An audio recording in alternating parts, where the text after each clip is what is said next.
इस समय थिएटर्स में चल रही है आवारापन 2, यानी कि 19 साल बाद शिवम पंडित वापस आ गया है। और यहाँ पर एक सबसे बड़ा सवाल यह है कि आवारापन 2 क्या आवारापन की लेगेसी को जस्टिफाई कर पाती है या नहीं। तो एग्जैक्टली सीधा सीधा आंसर तो ये है कि नहीं। और इस फिल्म को देखने के लिए आपको फर्स्ट पार्ट कंपलसरी नहीं है कि आपको देखना जरूरी है, क्योंकि इसमें इनफ एक फ्लैशबैक दिखा दिए जाते हैं। क्योंकि सिंपली अगर कहानी की बात करें तो बॉलीवुड में इस तरह की कहानी कोई पहली बार नहीं है। मतलब इस फिल्म की कहानी बहुत लंबे टाइम बाद स्टार्ट होती है, लेकिन अभी भी शिवम पंडित आलिया की यादों में डूबा हुआ है। वो खूब नशेबाजी कर रहा है और बीच बीच में वो कब्रिस्तान आलिया की कब्र पर जाता रहता है, जहां पर उसको एक बच्ची मिलती है। वो बच्ची को अडॉप्ट कर लेता है और उस बच्ची का पालन पोषण वो एक अनाथ आश्रम में करवाता है। अब वो बच्ची शिकार हो जाती है चाइल्ड ट्रैफिकिंग की।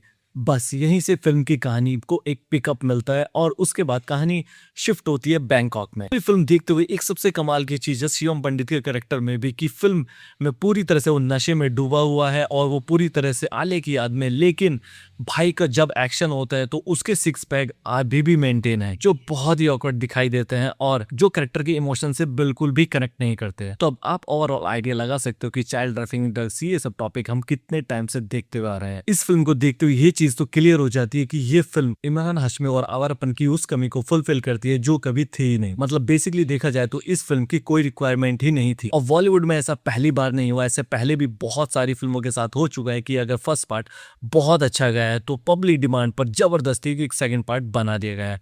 अब फिल्म की कास्टिंग की बात करें तो फिल्म की कास्टिंग बहुत घटिया है। मतलब पूरी फिल्म में बस एक ही चीज कनेक्ट करके आपको रखती है, वो है इमरान हाशमी, यानी कि शिवम पंडित का कैरेक्टर। और इस फिल्म का सबसे वाहियात और सबसे घटिया कैरेक्टर है इस फिल्म का लीड विलेन। मतलब उस बंदे को क्यों कास्ट किया गया है समझ में नहीं आता, और उसको देखते ये फील होता है कि वो नवाजुद्दीन सिद्दीकी में थोड़ा सा शाहरुख खान का तड़का मार के एक लाइट वर्जन, जो किक मूवी में हमने देखा था नवाजुद्दीन सिद्दीकी का, उसका एक बहुत ही लाइट और बेसिक वर्जन इसमें डाल दिया गया है। तो फिल्म का सबसे बड़ा मजा तो यहीं खराब हो जाता है, क्योंकि लास्ट टाइम ने आशुतोष राणा जैसे कैरेक्टर को देखा था और यहाँ पर एक बहुत ही चूतिया सा विलेन डाल दिया गया है, जिससे पूरी फिल्म की रेडी लग जाती है। अब बहुत सारे एक्सटर्नल रिव्यूज की बात करें तो बहुत सारे रिव्यूज में ये आ रहा है कि फिल्म ने धमाल मचाया हुआ। और कौन सा धमाल है, कौन सी स्टोरी है, क्या कास्ट है, दिशा पाटनी का क्या कैरेक्टर है, उसका जो एक पागल सा भाई है उसका क्या ही कैरेक्टर है, कुछ भी नहीं है।